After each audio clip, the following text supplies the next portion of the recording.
Welcome to the quietest corner of the village. We knew you'd find us eventually. Oh, pews, pretense, and a sour note. Agatha Raisin sat in the third row of the Murfield Parish Church, nursing a resentment so sharp it threatened to wilt the expensive silk of her navy blue Dior suit. It wasn't just the hardness of the wooden pew, which seemed specifically designed by a medieval sadist to punish anyone with a lingering sense of vanity. It wasn't even the damp, musty smell of ancient stone and floor wax that always made her worry about the frizz factor of her freshly blown-out hair. It was the fact that Mrs. Bloxby, the vicar's wife and Agatha's only real friend, had seen fit to seat her behind the catastrophic floral arrangement that was Lady Purfoy's hat. "I can't see a bloody thing," Agatha hissed, leaning toward Mrs. Bloxby. "Shh," Mrs. Bloxby whispered back, her face serene. "It's for the roof appeal. Think of the acoustics. I didn't pay £50 to hear acoustics. I paid to be seen supporting the arts," Agatha muttered. She adjusted her position, trying to catch a glimpse of Geoffrey Lumsden, the retired architect who had recently moved into the old rectory. Geoffrey was tall, silver-haired, and possessed the kind of effortless county air that Agatha spent thousands of pounds trying to emulate. He was currently sitting in the front row, looking rapt. The occasion was a recital by Julian Faversham, a violin prodigy whose reputation for brilliance was only matched by his reputation for being an insufferable brat. He had grown up in the village before ascending, as the local rag put it, to the international stage. His return to Murfield for a charity concert was the social event of the season, and Agatha had intended to use the intermission to casually mention her own extensive experience with the London Philharmonic, mostly consisting of PR dinners. She had barely remembered, but Geoffrey didn't need to know that.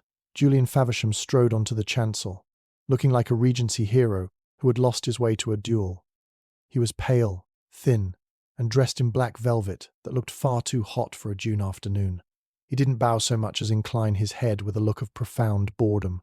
He tucked a mahogany-coloured violin under his chin, and the church fell into a hush so heavy you could hear the distant lowing of a cow in the meadows. The music began. Even Agatha, whose musical taste leaned toward anything with a beat and a stiff gin, had to admit it was haunting. The notes soared into the rafters, liquid and gold. For a moment her irritation vanished. She watched Julian. His eyes were closed, his body swaying with a frantic, almost violent energy. Then the discord hit. It was a screech, a raw, metallic rasp that set Agatha's teeth on edge. Julian stumbled. He stopped playing, staring down at his violin as if it had bitten him.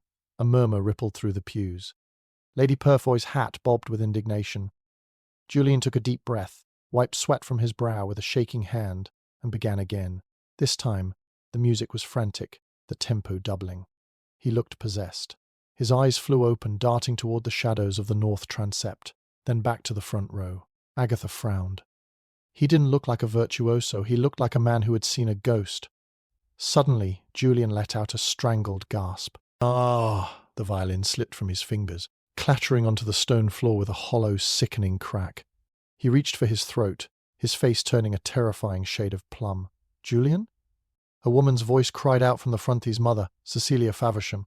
Julian didn't answer. He pitched forward, falling over the music stand and landing in a heap of black velvet. For 3 seconds, the church was silent. Then chaos erupted. "Is there a doctor?" someone screamed. Agatha was out of her seat before she could think. Her PR instincts the ones that told her to get to the center of any disaster to control the narrative it in. She pushed past Lady Purfoy, nearly toppling the floral hat, and reached the chancel just as Geoffrey Lumsden stepped forward. "Don't touch him!" Agatha barked, her voice carrying the authority of a woman who had once bullied the London press corps into submission. Geoffrey looked startled. "I was only going to check his pulse, Mrs. Raisin." "And disturb the scene?" Agatha snapped, her eyes darting to Julian's body. He wasn't moving. His eyes were wide, fixed on the vaulted ceiling. His tongue was slightly protruding, and a small dark stain was spreading on his white silk shirt, right where the violin had rested against his neck.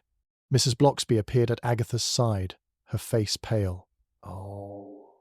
Agatha knelt, careful not to let her Dior suit touch the dusty floor. She hovered a hand near Julian's face. No breath, no movement. She looked at the violin lying inches away. A single string had snapped and was curled like a dead spider on the wood.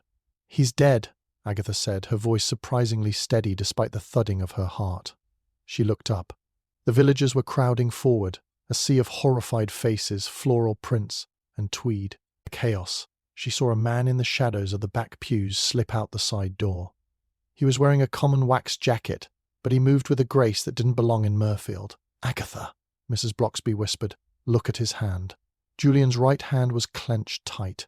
Peeking out from between his fingers was a small, crumpled piece of bright yellow paper, a scrap of a concert program, perhaps. No, the colour was wrong.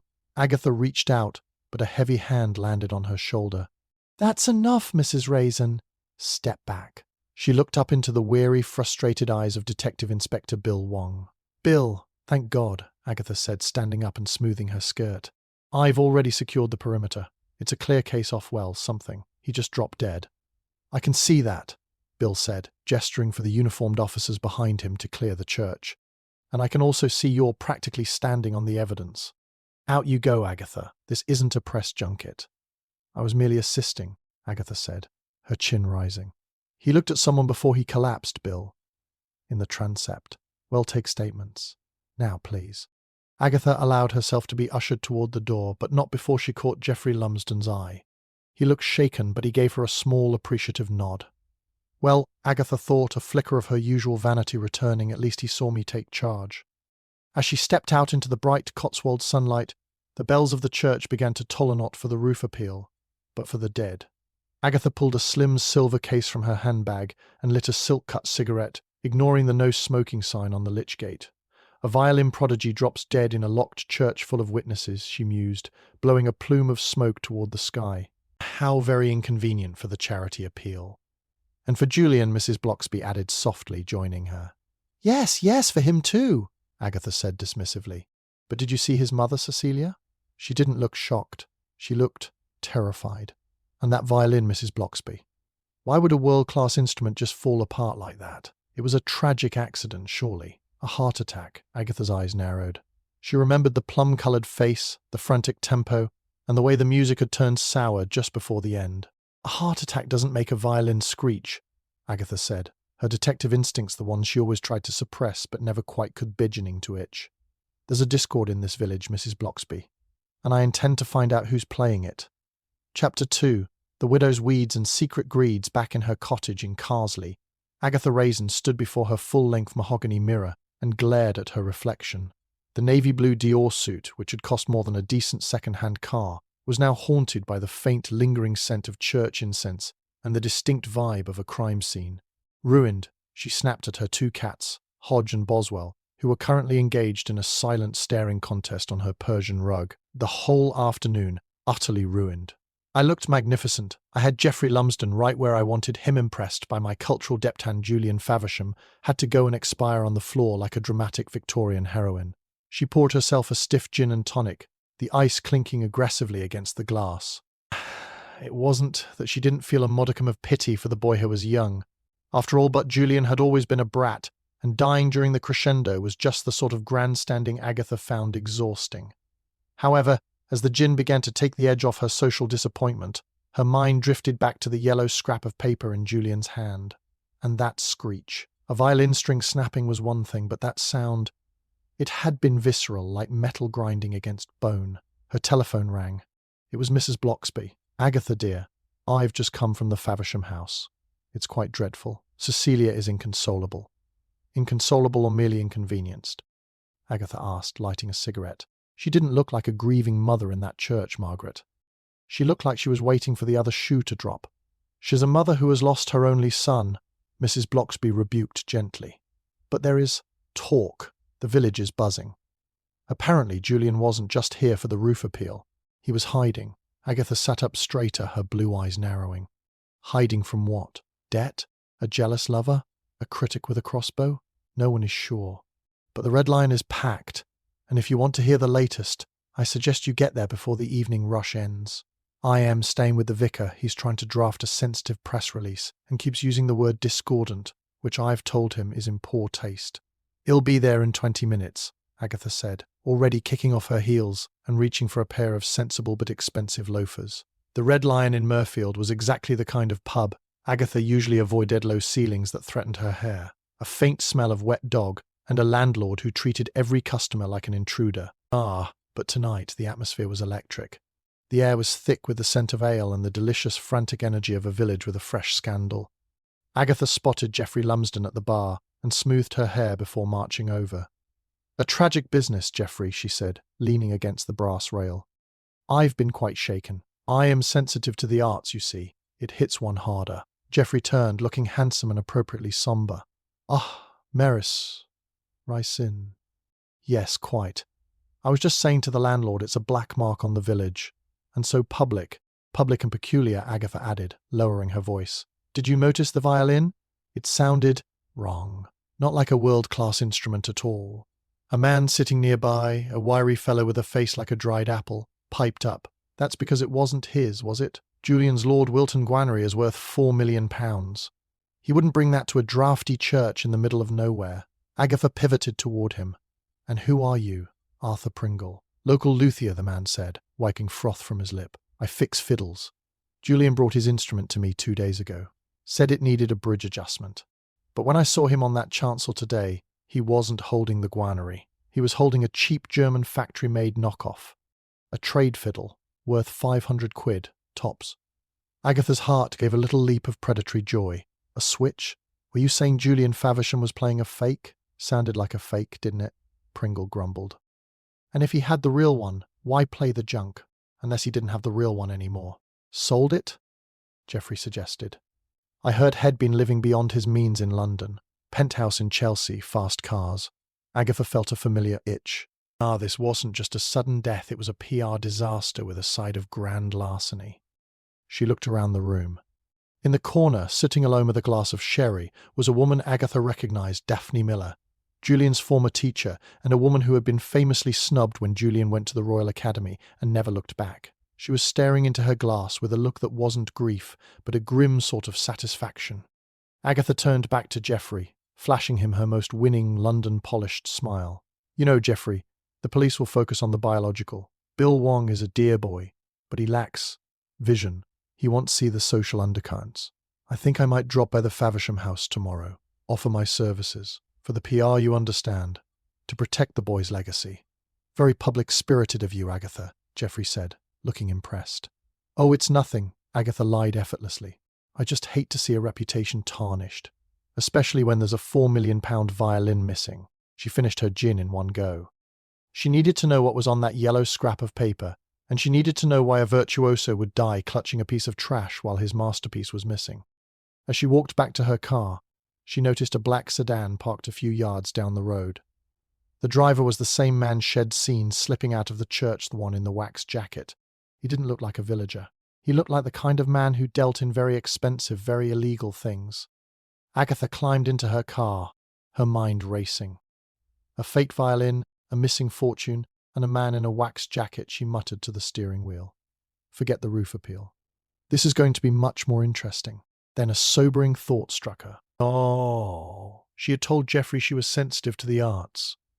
That meant she'd probably have to listen to a lot more classical music before this was over. "The things I do for a handsome man," she sighed, and shifted the car into gear. Chapter 3. The luthiers lie the following morning. Agatha Raisin woke up with a headache that felt like a tiny luthier was using her skull as a sounding board. It wasn't just the 3 gins from the night before, it was the sheer, galling unfairness of the universe. Here she was, a woman in the prime of her life with only a minimal amount of help from an expensive Swiss night cream, and she was being ignored by the one man in the Cotswolds who actually looked good in a dinner jacket. Geoffrey Lumsden hadn't called. Typical, Agatha snapped at Boswell, who was currently sharpening his claws on her favourite velvet armchair. Men are like PR contracts, Boswell. They sign on for the glitz and glamour, but as soon as there's a crisis, they are nowhere to be found. She dressed with aggressive care. If she was going to play detective, she would do it in a charcoal grey trouser suit that screamed metropolitan authority. She added a pair of oversized sunglasses, despite the overcast sky, because they made her feel like a French film star, mourning a tragic but wealthy lover. Her destination was Arthur Pringle's workshop. Pringle's claim that Julian Faversham had been playing a trade fiddle was the first solid lead shed had. If the real Gwanery was missing, it provided a motive far more substantial than village jealousy. £4 million could buy a lot of silence scenes, apparently. A lot of murder. Pringle's workshop was located down a narrow, mud-slicked lane on the outskirts of Mirfield. It was a sagging timber frame building that looked as though it were being held upright solely by the ivy strangling it. As Agatha stepped inside, the smell hit here a heady, suffocating mix of pine resin, old dust, and various toxic-smelling varnishes. Arthur Pringle was hunched over a workbench, a jeweler's loop screwed into one eye. He didn't look up as the bell above the door jangled. Closed, he croaked. Parish mourning, respect for the dead, and all that. Rubbish, Agatha said, stepping over a pile of wood shavings. You're closed because you're busy hiding something. Agatha Raisin. We spoke at the pub. Pringle straightened, the loop falling into his hand.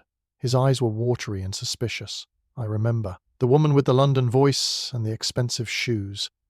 What do you want? I want to know why a world-class virtuoso would bring a £4 million instrument to a shop that looks like it's one woodworm away from a bonfire, Agatha said, her tone as blunt as a sledgehammer. Why you, Arthur? Julian lived in London.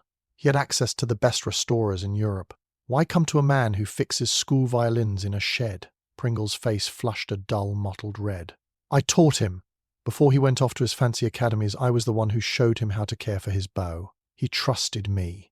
Or he was hiding the violin from someone, Agatha countered, her eyes roaming the shop. You said he brought it in for a bridge adjustment. Where is it now? Gone, Pringle said quickly. He picked it up the morning of the concert. I gave him back his guanery, and he gave me my fee. End of story.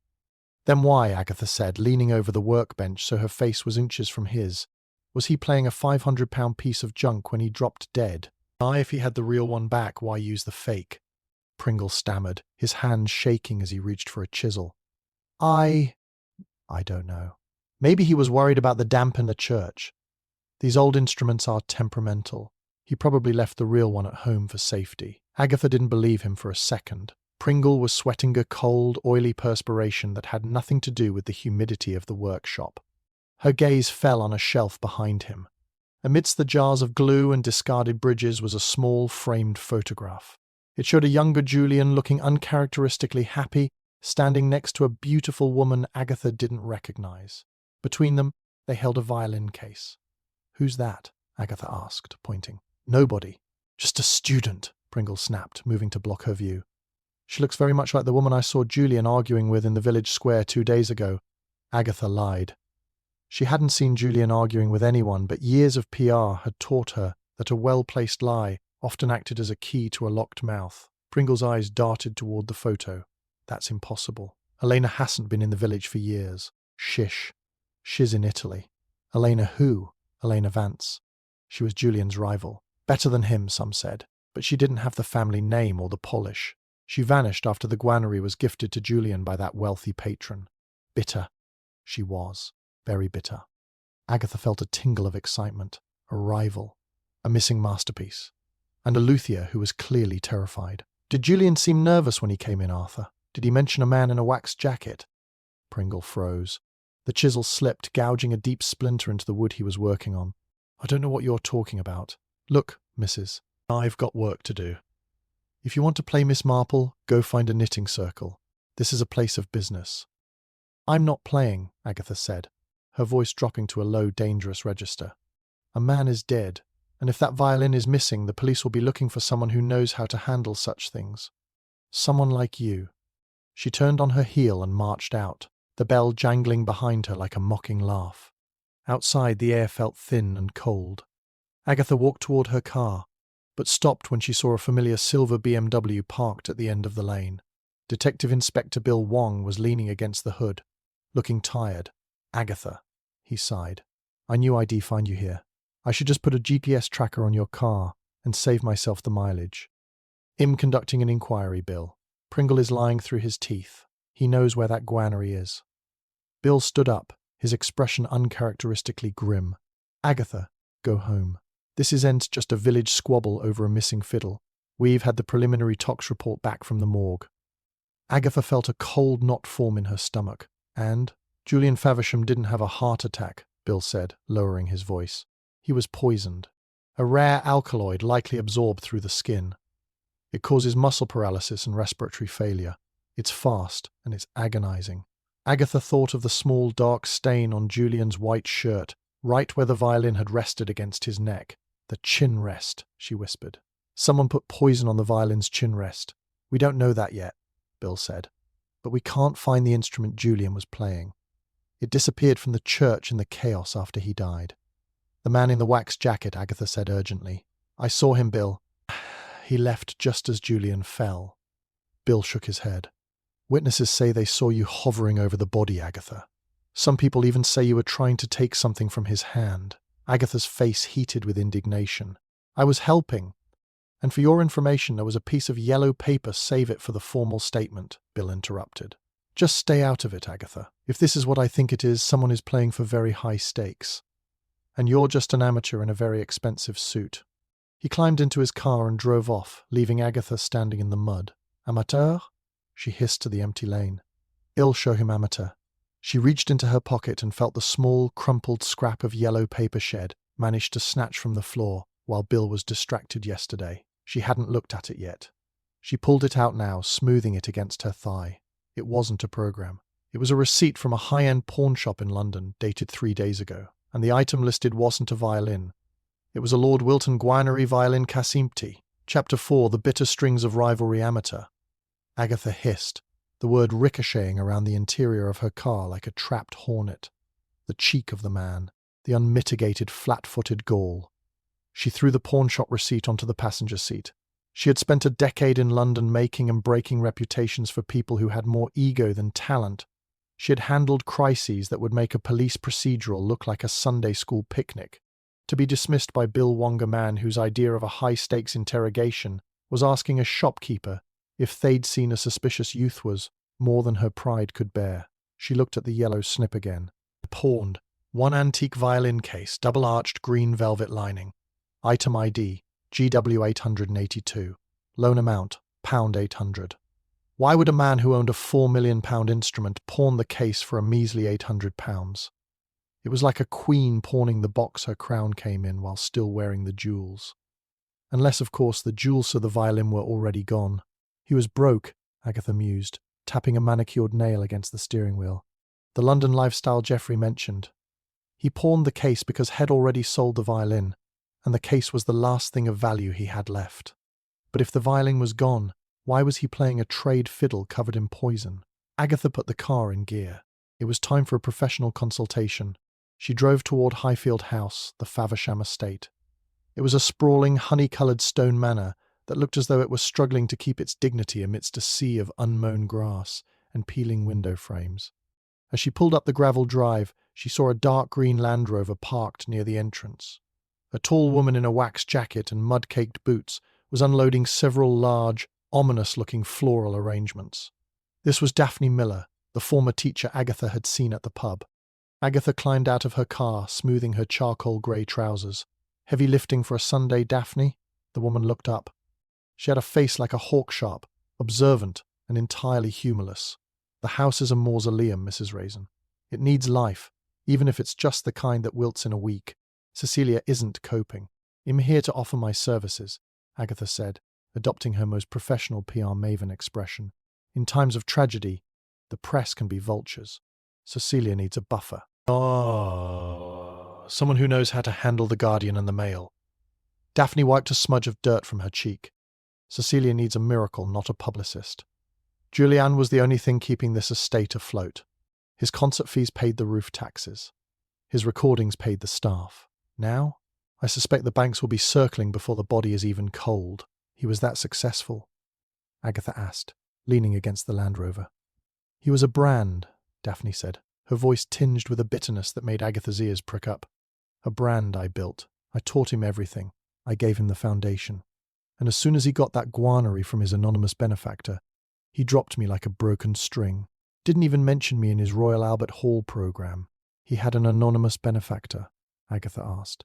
That's very romantic. Who was it? Daphne let out a short, harsh laugh. That's the £4 million question, isn't it? He claimed it was a secret trust. I always suspected it was something dirtier.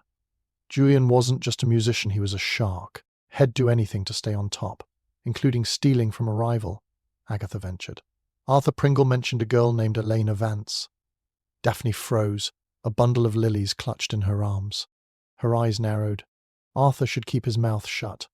Elena was troubled. She had the talent, but not the temperament. She and Julian were inseparable once. Then the violin appeared, Julian became a star, and Elena became a memory. Where is she now? In the ground, for all I know, Daphne snapped. She turned and marched toward the house, her boots crunching loudly on the gravel. Agatha followed, uninvited but undeterred. The interior of Highfield House was even more depressing than the exterior. It smelled of damp dogs and desperation. Cecilia Faversham was sitting in a cavernous drawing room, wrapped in a black cashmere shawl that looked expensive but frayed at the edges. She was holding a crystal glass of what looked like very dark sherry. "Mrs. Raisin," Cecilia said, her voice brittle. "The vicar said you might call. Something about publicity? Crisis management, Cecilia?" Agatha said, taking a seat opposite her without being asked. "I handled the fallout when a certain cabinet minister was found in a very awkward position with a trapeze artist. I can certainly handle a village tragedy." Cecilia's eyes wandered to the window. "It's the violin, isn't it? That's what everyone wants to know about." "The police were here this morning. They were very cessed." "They are looking for the instrument Julian was playing," Agatha said gently. "The one he dropped seems to have vanished." Cecilia's hand trembled, the sherry sloshing in the glass. "I don't know where it is." Julian was so protective of his things. He had a safe, but he didn't use it. He said he liked to keep his secrets close to the chest, close to the neck, more like, Agatha thought, remembering the poison. "Cecilia," Agatha said, leaning forward. "Did Julian have enemies? Someone from his past? Perhaps someone who felt he hadn't earned his success?" Cecilia's face paled. She looked past Agatha toward the door. Agatha turned. Standing in the shadows of the hallway was the man in the waxed jacket. Up close he was younger than Head looked from a distance, with a hard, angular face and eyes that looked as though they'd seen things that didn't belong in the Cotswolds. "This is Marcus," Cecilia said, her voice barely a whisper. "He was Julian's security, his driver." Marcus didn't move. Nod. He didn't nod. He simply watched Agatha with a cold, predatory stillness. "I don't remember seeing you in the village before," Agatha said, her London steel returning. "I stay in the background," Marcus said. His voice was a low rumble. "That's the job," or it was. "Now, just helping Mrs. Faversham clear out the boy's things." "Including his violin cases?" Agatha asked, her heart hammering against her ribs. Marcus' eyes flickered to see a tiny, telltale sign of a lie. "I wouldn't know about that. Julian handled his own equipment." "Of course," Agatha said, standing up. She felt a sudden, urgent need to be back in her car. "Well, Cecilia, here is my card. Do call me if the press becomes too much, or if you remember anything about a yellow receipt." Cecilia didn't answer. She was staring at Marcus, and for the first time, Agatha realized the look on the older woman's face wasn't grief. It was pure, unadulterated terror. Agatha practically jogged to her car. As she tore down the driveway, she glanced in the rearview mirror. Marcus was standing on the porch, watching her go. "Right," Agatha muttered, her hands shaking as she lit a cigarette. "The mother is terrified of the security, the teacher is a bitter wreck, and the star was playing a fake because Head pawned the box for his real violin. She blew a cloud of smoke at the windshield, and I still haven't had lunch." She decided to drive back through the village. As she passed the lychgate of the church, she saw a small, hunched figure sitting on a bench. It was Arthur Pringle. He looked smaller than yesterday, his head buried in his hands. Agatha pulled over. "Arthur, what is it?" Pringle looked up, his face tear-streaked. "They've taken it, Mrs. Raisin. They came to the shop while I was at the pub. They broke the locks. They took everything." "Who? The police?" "No," Pringle sobbed. "Not the police. The men in the black car. They weren't looking for money. They were looking for the Lord Wilton. And they think I have it." Agatha felt a chill that had nothing to do with the June breeze. "And do you, Arthur?" Pringle looked at her, his eyes wide with fright. "I have something better. I have the reason Julian had to die. Meet me at the old quarry tonight, Agatha. 10 o'clock. Don't tell the police. If they see a squad car, they'll kill me." Before Agatha could argue, Pringle scrambled up and disappeared into the thicket of trees behind the church. Agatha sat in her car, the silence of the village suddenly feeling very heavy. "A secret meeting in a quarry," she whispered. "Honestly, Arthur, haven't you ever read a mystery novel? This never ends well." But she knew she would go. Her pride demanded it. And besides, she had nothing else to wear for a 10 o'clock showdown except her black leather trench coat, and she did look particularly striking in leather. Chapter 5. Shadows in the Stone. Agatha Raisin's evening had not gone according to plan.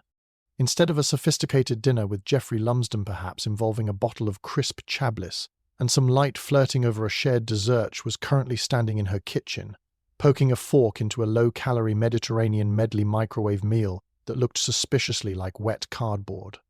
"This is the glamour of the detective life, Boswell," she grumbled, as the cat watched her with unblinking judgment. Soggy courgettes, and the constant threat of a damp death in a hole in the ground. She checked her watch.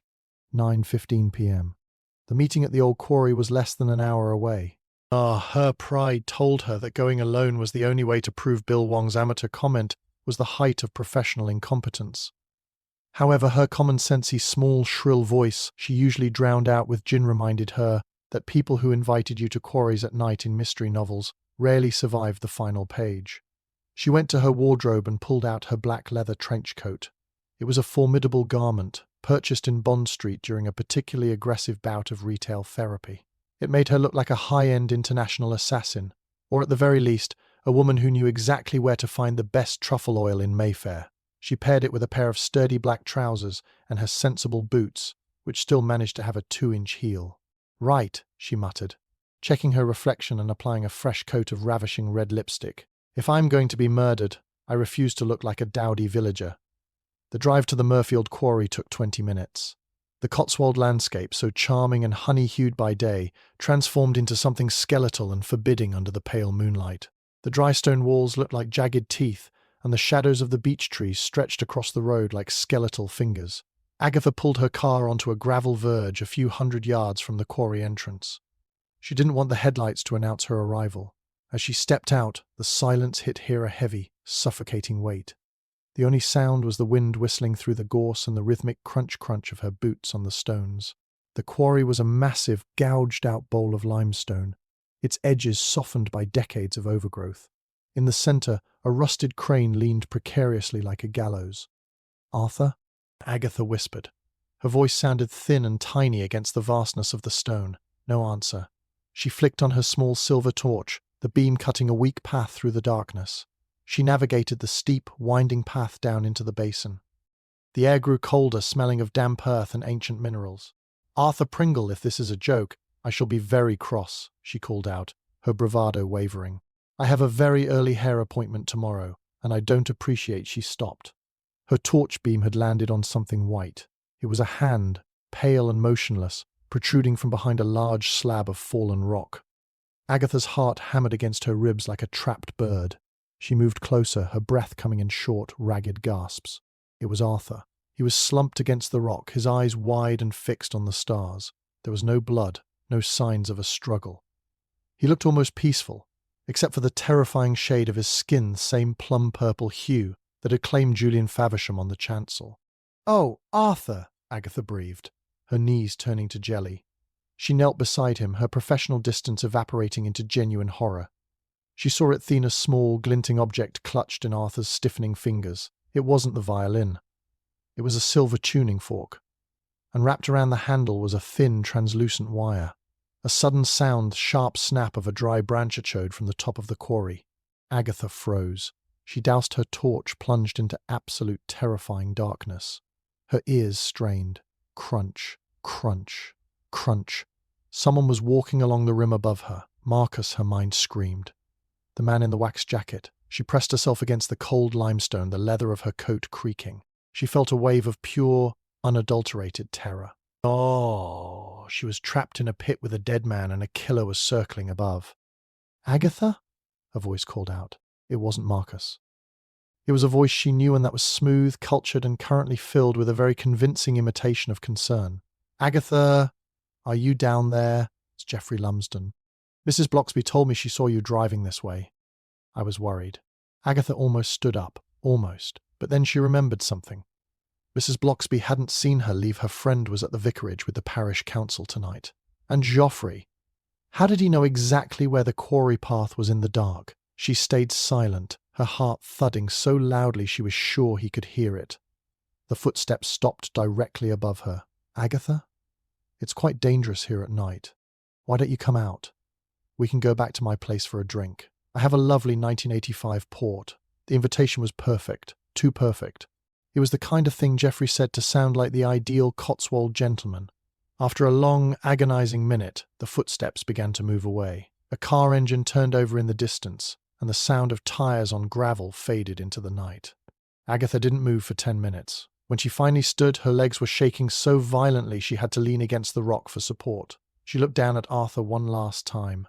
"The tuning fork," she whispered. She reached down and gently pried the silver tool from his hand. As she did, she noticed something etched into the metal. Not a name, but a series of numbers. 448 Cid. And beneath it, a tiny, hand-scratched Italian word, vendetta. Agatha scrambled back up the path, her sensible heels slipping on the scree. She didn't look back. Oh! She ran to her car, fumbling with the keys, and tore away from the quarry as if the devil himself were behind her. She didn't go home. She drove straight to the police station in Murfield. She didn't care about Bill Wong's attitude. She didn't care about her pride. But as she pulled into the station parking lot, she saw something that made her blood run cold. Parked in the reserved for officers' bay was a silver BMW. And sitting in the passenger seat, chatting casually with Bill Wong, was Geoffrey Lumsden. He looked up as Agatha's headlights hit them. He didn't look worried. He didn't look like a man who had just been lurking in a quarry. He waved at her, a charming, elegant gesture that made Agatha want to scream. "Checkmate," she whispered, her grip tightening on the steering wheel. She realized then that the village wasn't just hiding a murder, it was hiding a conspiracy.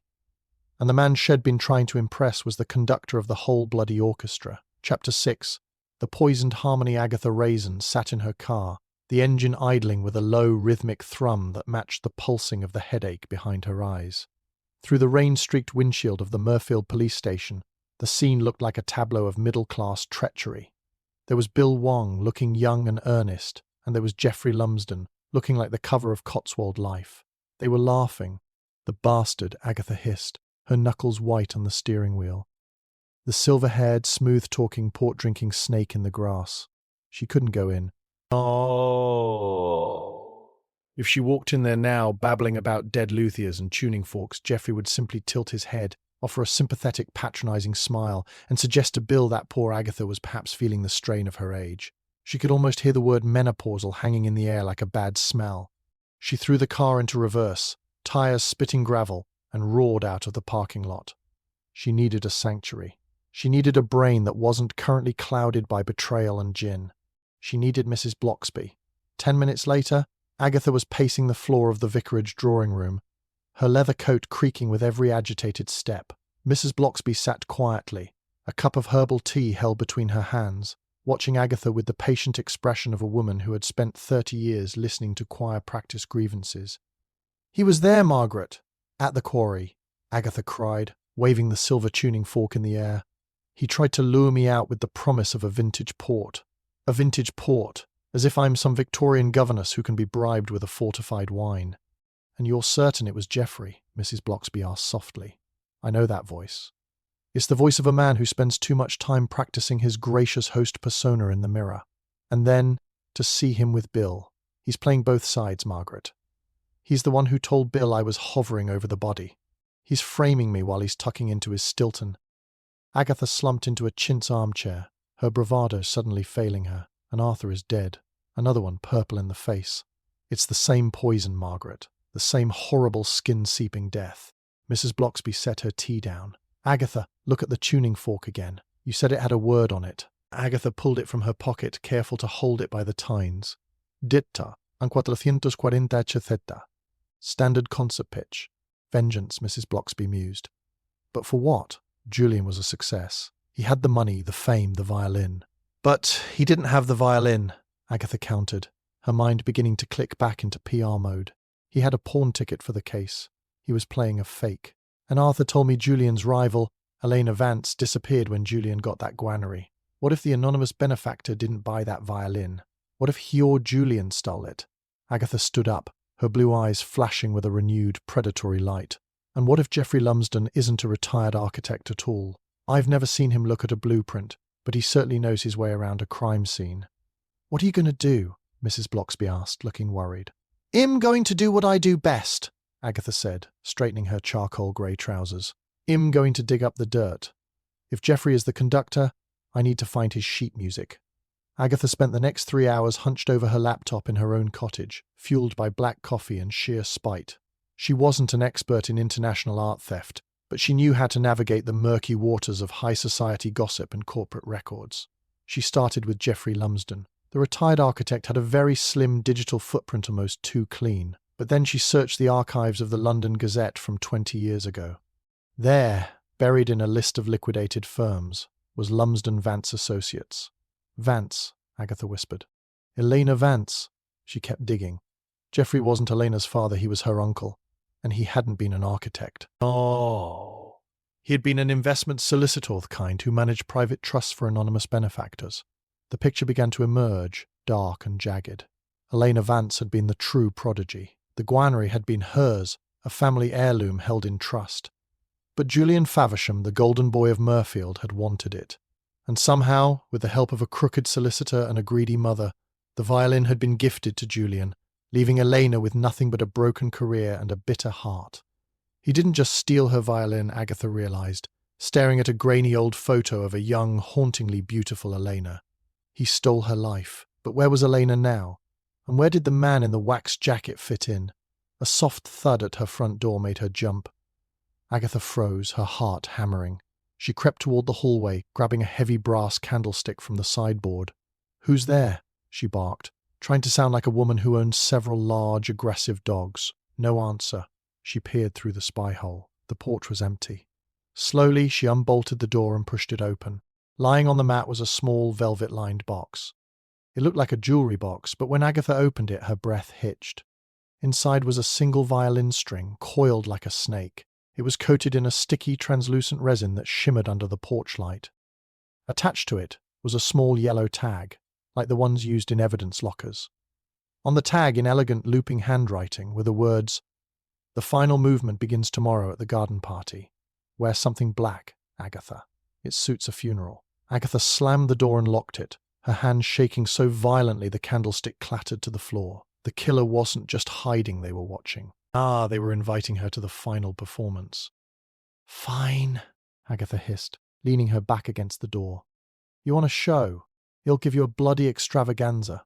She marched to her bedroom and pulled out her most expensive black dresser floor-length number, with a slit up the side that was entirely inappropriate for a village garden party. If him going down, she told the empty room, him going down as the best-dressed woman in the Cotswolds. Oh. Chapter 7, The Garden of Secrets, the Mirfield Charity Garden Party, was the sort of event Agatha Raisin usually navigated with the tactical precision of a desert general. Normally her goals were simple. Consume the highest ratio of gin to tonic available, ensure Lady Purfoy didn't corner her to discuss jam making, and secure a photograph in the Cotswold Life social diary looking at least 10 years younger than her birth certificate suggested. Today, however, the stakes were somewhat higher. Specifically, she was trying to avoid being murdered by a botanical neurotoxin while wearing 4-inch heels on a damp lawn. "Agatha, dear, you look striking," Mrs. Bloxby said, coming to meet her near the rose trellis. The vicar's wife was wearing a sensible floral tea dress, making Agatha's floor-length black silk backless number look like shed, accidentally detoured on her way to an opening night at the opera. "In mourning, Margaret," Agatha snapped, adjusting her oversized sunglasses. "Mourning the death of village decency. And my nerves." The garden of the old rectory was a sea of pastel linens, straw hats, and the polite clink of china. In the centre of the lawn, a small string quartet was playing Vivaldi's Spring. To anyone else it was charming. To Agatha, the screech of the violin sounded like a warning. "There he is," Agatha whispered, nodding toward the refreshment tent. Geoffrey Lumsden was the picture of a gracious host. He was laughing with the chief constable, a glass of Pimm's in one hand and a cucumber sandwich in the other. He looked utterly relaxed, a man without a carer, a crooked trust fund in the world. "He's too perfect," Agatha muttered. "Look at him. Not a bead of sweat. He knows I am here, and he knows I found Arthur. Be careful, Agatha, missus," Bloxby warned. "If he is who you think he is, he isn't just a village gossip. He's a man who has spent 20 years erasing his tracks.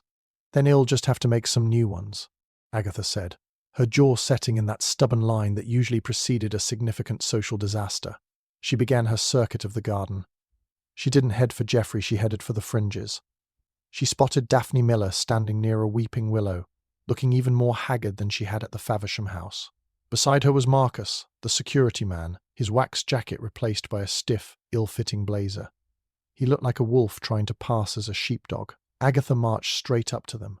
Daphne, Marcus. Lovely weather for a funeral, isn't it? Daphne's glass wobbled. What a macabre thing to say, Mrs. Raisin. Is it? We've lost a prodigy and a luthier in 3 days. ID say the village is currently leading the county in sudden expirations. Agatha turned her gaze to Marcus. Tell me, Marcus, do you find that a blazer restricts your movement when you're, say, lurking in a quarry at night? Marcus didn't blink. His eyes were flat and cold. I wouldn't know. I was at the police station last night, giving a statement about Julian's missing equipment.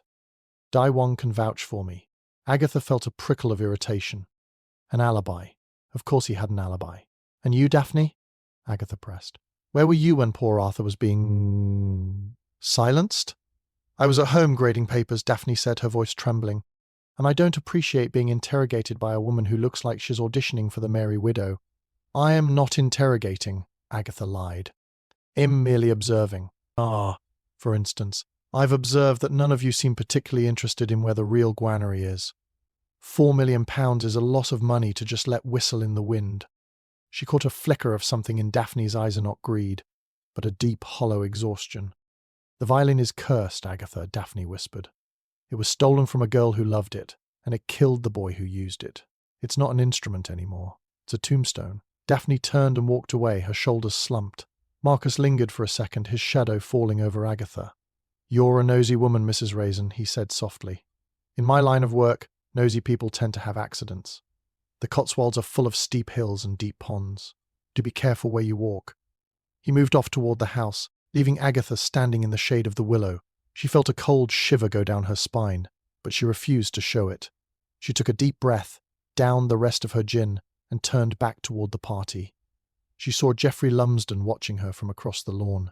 He raised his glass in a silent toast. Right, Agatha thought. If I can't break the hired help, I'll go for the mastermind. She waited until Geoffrey was momentarily alone near the sundial. She approached him, her silk dress swishing against the grass. Geoffrey. A lovely party, she said, her voice smooth and dangerous. The port last night was a lovely thought. Such a shame I couldn't stay. I had an urgent appointment with a dead man. Geoffrey smiled, though it didn't reach his eyes. Agatha, you do have a flair for the dramatic. I was quite worried when I saw your car at the quarry. It's a treacherous place. Not as treacherous as a crooked trust, I imagine, Agatha said, leaning closer. I've been doing some reading, Geoffrey. Lumsden Vance. It's a catchy name. Tell me, does Elena know you're here? Or is she still in Italy? The transformation was instantaneous. The mask of the charming architect didn't just slip, it evaporated. Geoffrey's face became a mask of cold, calculating steel. You're playing a very dangerous game, Agatha, he said, his voice dropping to a whisper that was more terrifying than a shout. Elena is none of your concern. She was a fragile girl who couldn't handle the pressure of her talent. I simply redirected the assets to someone who could. You stole her birthright and gave it to a brat who pawned the case for pocket money, Agatha spat. And when Julian started getting cold feet when he wanted to come clean and return the violin, you killed him. And then you killed Arthur because he knew the violin Julian was playing was a fake. Geoffrey laughed, a dry, rattling sound. Prove it. You have a tuning fork and a pawn ticket, neither of which links to me. Bill Wong thinks you're an eccentric nuisance, and the rest of the village thinks you're a drunk. He stepped closer, his breath smelling of mint and malice. Enjoy the party, Agatha. It's the last social invitation you're ever going to receive. He turned and strode away, leaving Agatha standing by the sundial, her heart racing. She had provoked him. She had forced his hand. But as she looked around the crowded garden, she realized she had also painted a very large target on her own back. Suddenly the music stopped. The quartet had ceased playing. The cellist was pointing toward the upper balcony of the old rectory. A figure was standing there, framed against the grey afternoon sky. It was a woman, thin and ethereal, dressed in a tattered white gown that looked like a shroud. In her hands she held a violin, not a trade fiddle, but a masterpiece of mahogany and gold that seemed to glow in the fading light. It was Elena Vance, and she wasn't in Italy. She raised the violin to her chin. The first note she struck wasn't music, it was a scream. The final movement, Agatha whispered, her hand going to her throat. She's here. Chapter 8. The Ghost in the Gallery for a Heartbeat. The Murfield Charity Garden party looked like a still photograph.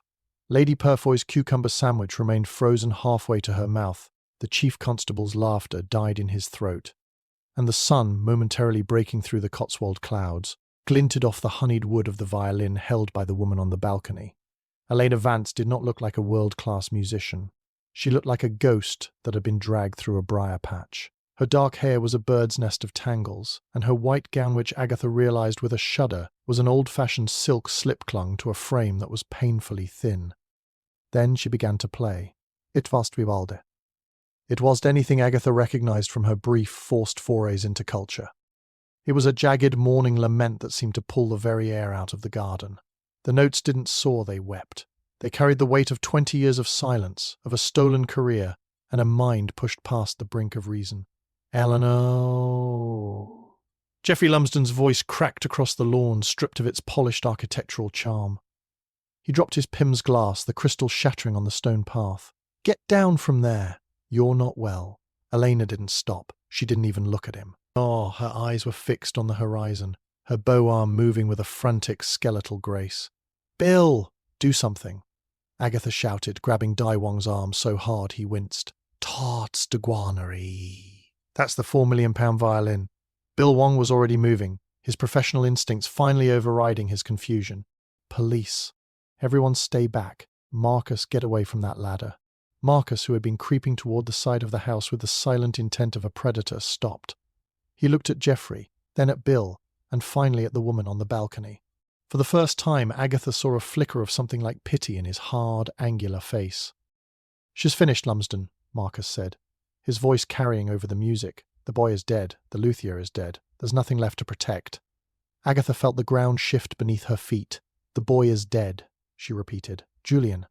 He wasn't just the beneficiary, was he, Geoffrey? He was the blackmail target.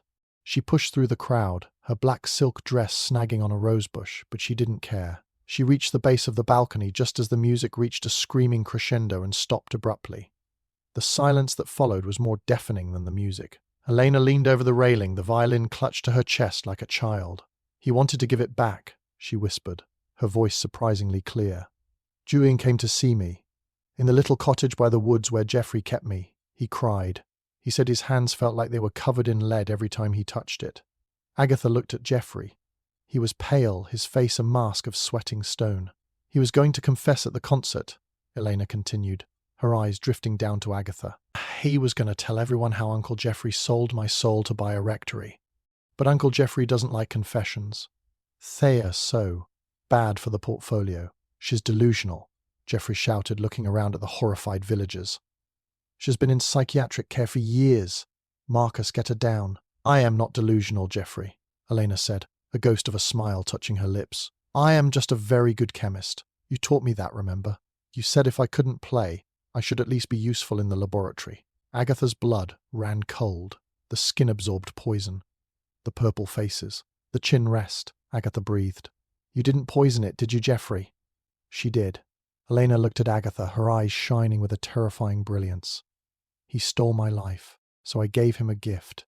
I told him if he wore the special resin on his neck, the violin would sing for him one last time. And it did, didn't it? It sang him right into the ground. And Arthur? Agatha asked, her voice trembling. Why Arthur? Arthur knew, Elena said simply. He saw the fake. He was going to tell you, the woman in the leather coat. I couldn't have that. Not until the final movement. Bill Wong was halfway up the stairs inside the house, his boots thudding on the wood. Elena, put the violin down. Move away from the railing. But Elena wasn't looking at Bill.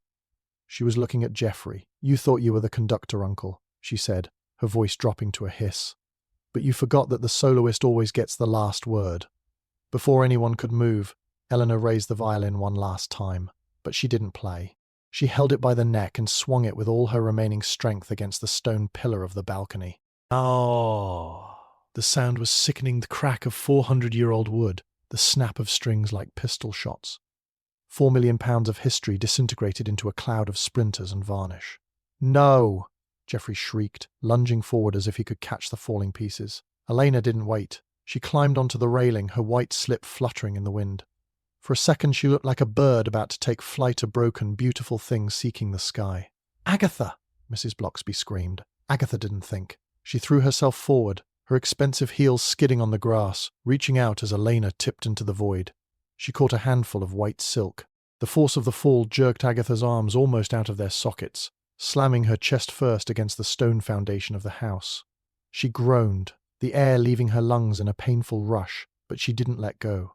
"Hold on," Agatha wheezed, her face pressed against the damp stone. "Don't you dare die on me, Elena. I haven't had my triumph yet." Strong hands grabbed Agatha's waist, pulling her back, while Marcus and Bill Wong leaned over the railing above to haul Elena's limp form back onto the balcony. Agatha collapsed onto the grass, her black dress ruined, her hair a disaster, and her heart hammering a rhythm of pure, unadulterated adrenaline. She looked up. Geoffrey Lumsden was standing over her, his face twisted in a snarl of pure hatred. He reached into his pocket, his hand closing around something small and metallic. "You miserable meddling bitch," he hissed. Agatha didn't flinch. She reached into her own pocket and pulled out the brass candlestick Shed tucked into her handbag earlier just in case. "Don't even think about it, Geoffrey," she snapped, brandishing the heavy metal like a club. "I've already ruined my Dior and my reputation. I have absolutely nothing left to lose but my temper." Bill Wong appeared at the balcony edge, his gun drawn. "Geoffrey Lumsden, you're under arrest for conspiracy to murder and the theft of the Vance estate. Put your hands where I can see them."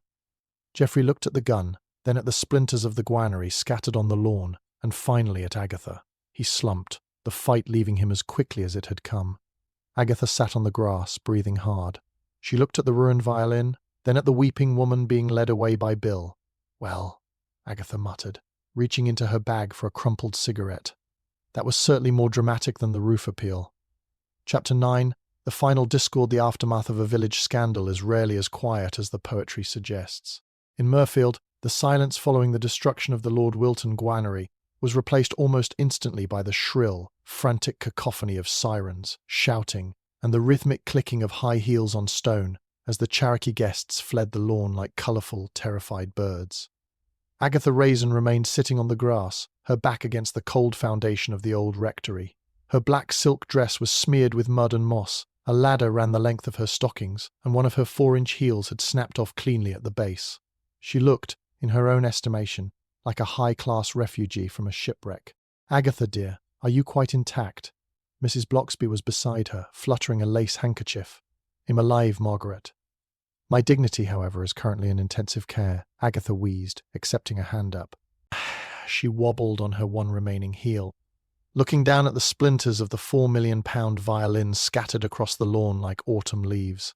Nearby, Bill Wong was briskly reading Geoffrey Lumsden his rights. Geoffrey looked less like a criminal mastermind and more like a deflated balloon. The elegant silver-haired architect had vanished, replaced by a middle-aged man with a twitching eye and a damp collar. "You don't understand," Geoffrey was muttering, his voice thin and reedy. "The upkeep, the taxes, the rectory. I did it for the family name." "You did it for a sofa and a wine cellar, Geoffrey," Agatha snapped, limping toward him with the help of the vicar's wife. "You stole your niece's future and turned Julian into a pawn. You didn't care about the music. You just cared about the commission." Geoffrey looked at her, his eyes dark with a sudden sharp venom. "And what did you care about, Agatha? The truth? Or just the chance to be the centre of attention in a dress that's 3 sizes too small for your ego?" Agatha felt the familiar heat of indignation rise in her chest. She raised the brass candlestick which she was still clutching and poked him firmly in the waistcoat. "At least I didn't murder a luthier in a quarry. You nasty little man. Now get in the car before I forget I'm a lady and use this on your bridge." As Bill ushered Geoffrey into the back of the police cruiser, Marcus man in the waxed jacket approached Agatha. He didn't look like a threat anymore. He looked like a man who had finally put down a very heavy burden. "You caught her, Mrs. Raisin," Marcus said, nodding toward the ambulance where Elena Vance was being sedated. "I couldn't do it. I was paid to keep her quiet, to keep her hidden in that cottage. But I like the music. Oh, she was planning that. The poison," Agatha said, her voice softening. "Did you know? I knew she was making resins. She said they helped her grip the bow. I didn't realize Shed turned them into a death sentence for Julian." He paused, looking at the house. She loved him once. That's the tragedy of it. She loved him, and he let her uncle destroy her. A village full of love and music, Agatha sighed, and everyone ends up in a cell or a coffin. Marcus touched the brim of his cap in a gesture of reluctant respect and disappeared into the crowd of officers. "Agatha," Bill Wong called out, leaning out of the car window. "I'll need a full statement, and for heaven's sake, go home and change." You look like you've been wrestling a chimney sweep." "I've been saving a life, Bill." "A little gratitude wouldn't go amiss," Agatha shouted back, though she knew he was right. She turned to Mrs. Bloxby. "Margaret, I think I've had quite enough of the arts for one season. If I ever suggest attending a recital again, please just hit me with a heavy book, preferably a hymn book. Come along, Agatha. Let's get you back to Carsely. I believe I have a bottle of cooking sherry that might serve as a medicinal restorative." "Cooking sherry? Honestly, Margaret, have some respect for the trauma I've endured. We're stopping at the Red Lion for a double gin and a bag of salt and vinegar crisps." As they walked toward the Lich Gate, Agatha paused and looked back at the old rectory. The sun was setting, casting long golden shadows over the Cotswold Hills. It was a scene of postcard perfection, peaceful, timeless, and utterly deceptive. Beneath the honeyed stone and the manicured gardens, the secrets were still there, tucked away like the broken strings of a violin. Agatha knew Shed solved the mystery, but the victory felt hollow. Shed saved Elena, yes, but the girl's mind was as shattered as the guarnery.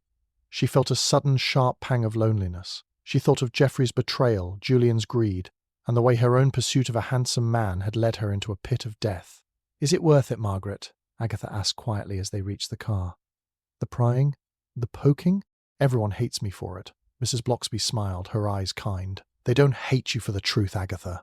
They hate you because you're the only one brave enough to say it out loud. Now, get in. You're shivering."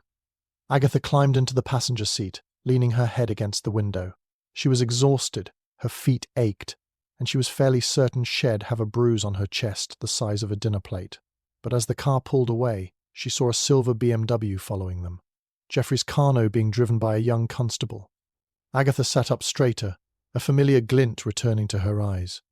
"You know, Margaret," she said, smoothing her ruined silk skirt, "the press is going to have a field day with this. Agatha Raisin, the woman who stopped the deadly discord. It has a certain ring to it, don't you think?" "I think you're impossible, Agatha," Mrs. Bloxby laughed.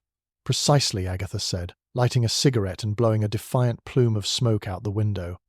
"And that's why I am the only one who could have solved it." Chapter 10. Curtains down in Carsely. The village of Carsely was back to its usual, suffocatingly tranquil self. The Cotswold stone glowed in the late afternoon sun. The birds sang with a cheerful lack of irony, and the only scandal currently occupying the ladies of the Women's Institute was whether Mrs. Craven had used store-bought jam in her prize-winning Victoria sponge. Agatha Raisin sat in her garden, her feet propped up on a padded footstool. She was wearing a flamboyant silk kaftan partly because it was comfortable, and partly because it made her feel like a retired bohemian eccentric rather than a woman who had recently been tackled by a masonry wall. The Cotswold Gazette called again, Boswell, she informed the cat, who was busy ignoring a very expensive organic cat treat. "They want a heroine's perspective. I told them my fee was £50 and a bottle of decent gin. They settled for 20 and a mention of my PR firm." She sighed, a sound of profound, weary satisfaction. The Murfield affair was officially closed.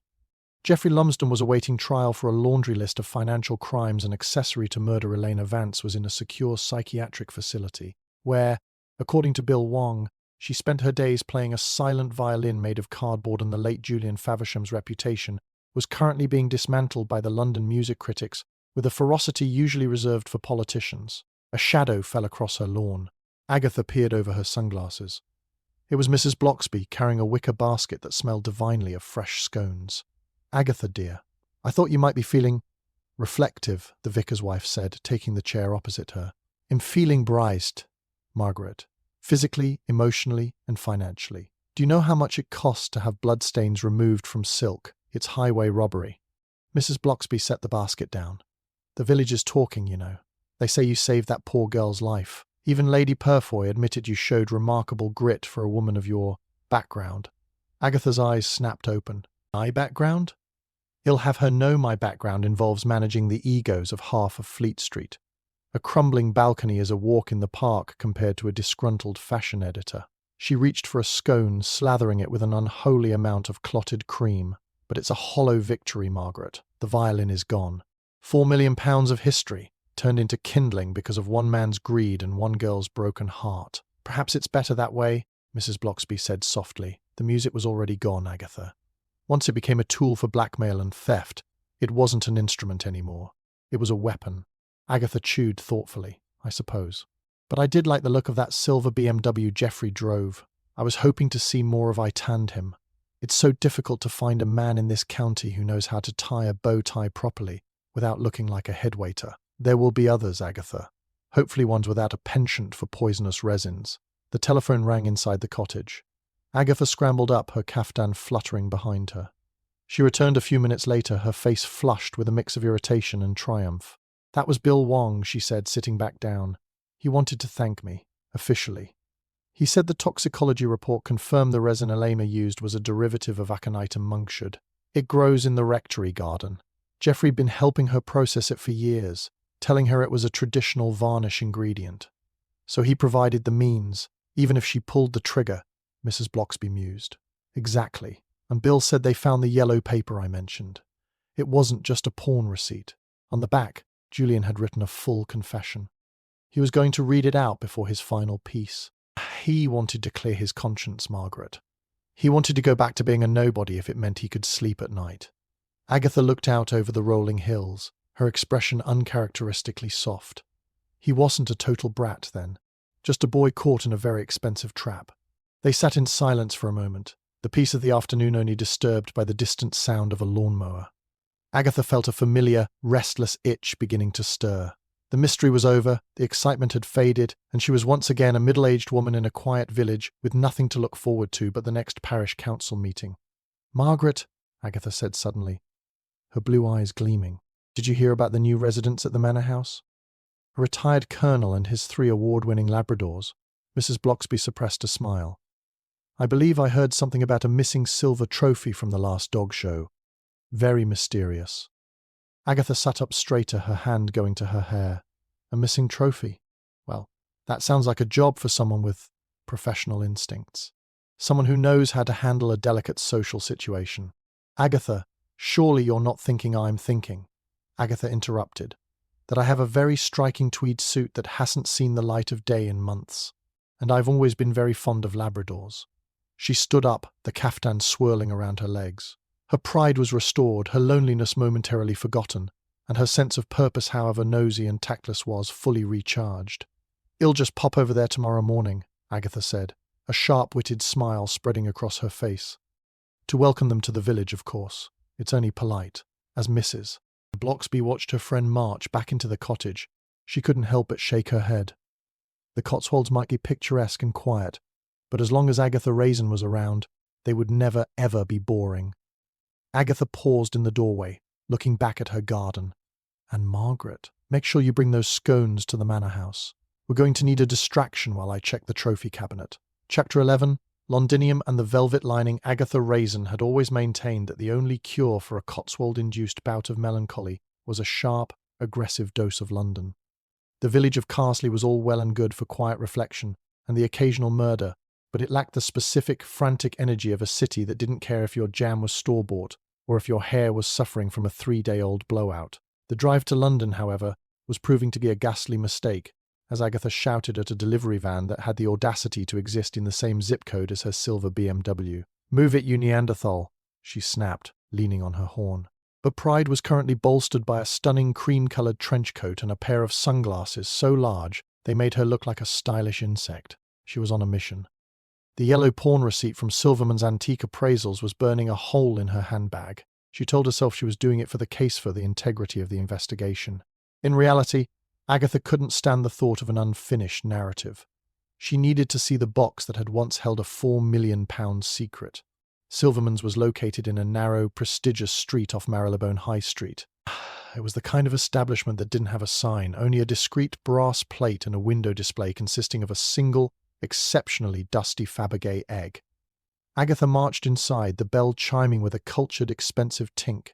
Behind a counter of polished mahogany sat a man who looked as though he had been carved out of the same wood. He wore a monoclexually wore itand, looked at Agatha with the weary disdain of a man who dealt exclusively in disinherited royalty. "Can I help you, madam? Or are you lost on your way to the department stores?" Agatha bristled. She reached into her bag and slammed the yellow receipt onto the mahogany. "Agatha Raisin. I'm here for item ID GW882. The violin case." The man, Mr. Silverman, peered at the receipt. "Oh. The Faversham piece. A tragic business. The papers are full of it. I assume you are a representative of the estate? Mrs. Faversham is quite incapacitated, I hear. I am a private investigator, Agatha lied, her voice taking on the clipped, authoritative tone she used when bullying journalists. Working in conjunction with the Gloucestershire Constabulary. We need the item for forensic analysis. Silverman raised an eyebrow. Forensic analysis of an empty case? It's a 19th century Hill Sons double-arched case. Quite valuable in its own right, though hardly a murder weapon. The contents of the case are what interest me, Agatha said, leaning in. And I have the £800 plus interest right here, in cash. She had withdrawn the money from her emergency gin and Chanel fund that morning. It pained her to spend it, but the itch in her brain was worse than the dent in her bank account. Silverman sighed, disappeared into the back of the shop, and returned 5 minutes later carrying a long, elegant shape wrapped in acid-free paper. He unwrapped it with agonizing slowness. It was beautiful. The wood was a deep, lustrous plum, and the brass fittings gleamed like old gold. When Silverman popped the latches, the scent of aged cedar and stale rosin wafted out. The interior was lined in emerald green velvet, molded to hold 2 violins and 4 bows. It's empty, as I told the young man who pawned it, Silverman said. He seemed distracted. Didn't even argue about the price. Agatha ran a finger along the velvet. It was plush and perfectly preserved. But as she pressed near the tail block of the violin mold, she felt a slight irregular resistance. "Do you have a letter opener?" she asked, her heart beginning to pound. "Madame, I must protest a letter opener, now." Silverman handed her a silver blade, looking horrified. Agatha didn't hesitate. She slipped the tip of the blade under the velvet lining of the accessory pocket. With a sharp rip that made Silverman wince, she peeled back a corner of the fabric. Tucked into a secret cavity in the wood was a small, cream-coloured envelope. Agatha pulled it out. Her name wasn't on it. It was addressed to Elena. "I'll take the case," Agatha said, her voice shaking slightly. "Keep the change." She didn't wait for a receipt. She practically ran back to her car, ignored a parking ticket fluttering under her wiper blade, and sat in the driver's seat, the heavy case across her lap. She opened the envelope. Inside was a single sheet of stationery from a hotel in Venice, dated 3 years ago. "Elena, I saw you in the crowd at the Fenice tonight. I know you saw me. I saw the way you looked at the granary. It felt like a hot coal against my neck. I want you to know that I never asked for this. Geoffrey told me it was a gift from a dead patron. I didn't know until today that he stole it from you, that he told you I was the one who demanded it as a condition for my career. Intrepid Elena. He has the records of my father's debts. If I return the violin, hell ruin my mother, but I can't play it anymore. The music has gone sour. I'm coming home to Murfield. I'm going to tell the truth at the roof appeal. I've hidden the real granary with Arthur. If anything happens to me, go to him. The music belongs to you. Forgive me if you can. Julian." Agatha let out a long, shaky breath. He wasn't the villain, she whispered to the steering wheel. He was the first victim. Julian had tried to be a hero, but he had been outplayed by a man who treated people like blueprints. And Elena, consumed by 20 years of Geoffrey's lies, had killed the only person who was trying to save her. Agatha looked at the empty green velvet. The deadly secret wasn't the poison or the theft, it was the tragedy of a misunderstood apology. She felt a sudden burning desire to be back in the Cotswolds. London felt too loud, too cold, too full of people who didn't know Julian Faversham's name. She started the car and began the long journey back to Carsely. As she drove, she thought about the letter. She could give it to Bill Wong. It would be evidence. It would solidify the case against Geoffrey. But as she passed the sign for the Gloucestershire border, Agatha made a different decision. She pulled over near a stone bridge overlooking a small, bubbling stream. She took the letter out of the envelope. She thought of Elena in her white slip, swinging the violin against the stone. She thought of the peace the girl might find if she knew Julian had loved her after all. "The police have enough," Agatha muttered, her eyes stinging. "They have the poison. They have the money trail. They don't need this." She walked to the edge of the bridge and tore the letter into tiny, cream-coloured pieces. She let them fall into the water, watching as they swirled away toward the meadows. "There," Agatha said, straightening her coat and dabbing at her eyes with a silk handkerchief. A little bit of PR for the soul. She climbed back into her car, feeling a strange, quiet lightness. She had solved the mystery, she had saved a life, and for the first time in her career as a detective, she had kept a secret worth holding. "Right," she said, shifting into gear. "Now, let's see about those award-winning Labradors." I've a feeling that Silver Trophy didn't just walk out of the manor house on its own. Chapter 12. The final bow and a new beginning. The dust, both literal and metaphorical, had finally settled on the Murfield case, and Agatha Raisin was finding that peace and quiet was a highly overrated commodity. She sat in her parlour in Carsely, nursing a glass of white wine that was arguably too expensive for a Tuesday afternoon, and watched Hodge and Boswell perform their daily ritual of ignoring her existence. Her navy blue Dior suit had returned from the specialist cleaners in London. It looked immaculate, yet Agatha couldn't help but feel it was haunted by the phantom scent of old incense and the cold, damp stone of the quarry. She had hung it at the very back of her wardrobe, behind a flamboyant orange silk wrap shed bought in a fit of post-investigation mania. "It's the cycle of life, Boswell," she told the cat, who merely flicked a tail. "Oh, one day you're saving a violin prodigy's soul on a crumbling balcony, and the next you're worrying if the postman thinks your new anti-aging serum makes you look like a waxwork."